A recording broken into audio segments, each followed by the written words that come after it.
A boy asked the Buddha what the secret to success is. Is it the seed of talent or the rain of effort? And the Buddha replied, neither. It is the soil of company. A man raised with dogs acts like a dog. A man raised with men acts like a man. And a man raised with gods acts like a god. Success comes not from increasing one's effort or talent, but from the ability to change one's environment. This is a great example. Did you know the energy that reaches the planet Earth is but a tiny fraction of the sun's total energy? Working harder and smarter is about optimizing that small amount of energy that reaches our planet.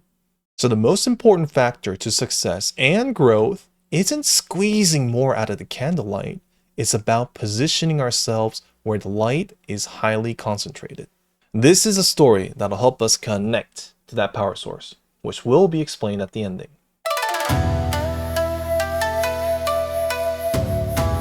John lived by the calendar, and his favorite line was simple. If it isn't scheduled, it won't get done.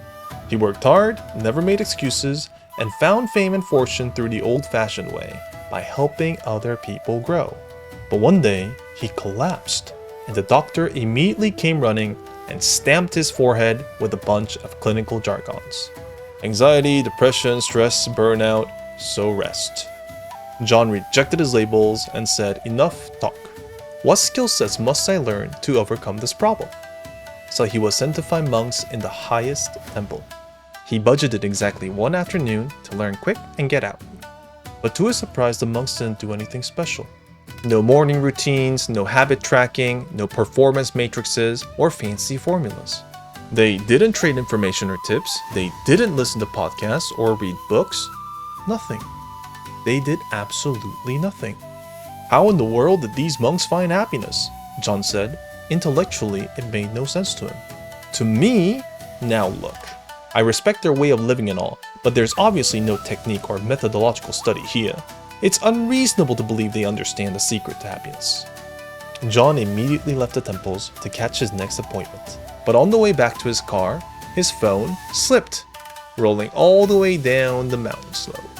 He palmed his forehead, realizing his GPS was on that phone. Now let's not waste time with negativity, John said. I'm gonna do it anyways, might as well do it now. He rummaged through the woods in search of his phone, and for each ticking second, his frustration and anxiety grew. His mind obsessed with the tasks he had to do, he felt guilty for not working, and pretty annoyed at the doctor who recommended this useless trip. He saw a monk sitting at the rocks nearby, and asked, Hey, did you happen to see a phone? But the monk did not reply. In fact, he didn't even budge. John ignored him and kept searching for his phone. He saw trees and rocks and valleys and hills, flowers tangled in vines, and little squirrels jumping away.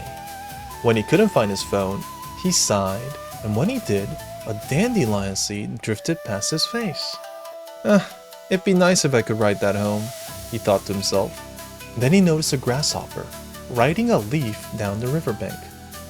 It'd be nice if I could flow down the river like that, he thought to himself again.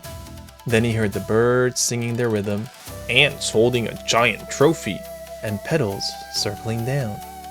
It'd be nice, he thought. Then he felt the soft warmth beneath him, the grass and soil under his feet. He took off his shoes and his socks and rested them in the earth. These new thoughts and sensations invaded his mind, pushing away all thoughts regarding work. As he relaxed in joy, an apple fell onto his head. And he noticed an apple fall onto the monk's head too. But the monk still didn't move. Curious as to why, he crept closer to notice the monk had become a rock. A man raised with dogs acts like a dog, a man raised with men acts like a man, and a man raised with nature acts like nature. And that's what monks are.